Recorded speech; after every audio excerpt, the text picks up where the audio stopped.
Habitat for Humanity International je medzinárodná organizácia, ktorá sa už skoro 50 rokov venuje téme bývania a teda hľadania spôsobov, ako zabezpečiť bezpečné a dostupné bývanie všetkým ľuďom bez rozdielu.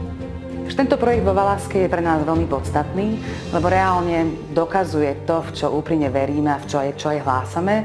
A to je to, že keď je tu dopyt po bývaní, tak tento dopyt sa nemusí naplniť iba výstavbou nových budov, nových bytov, ale práve naopak na tento účel sa môžu použiť už existujúce budovy, v tomto prípade práve aj táto budova vo Valašskej, ktorá je kvalitná, funkčná.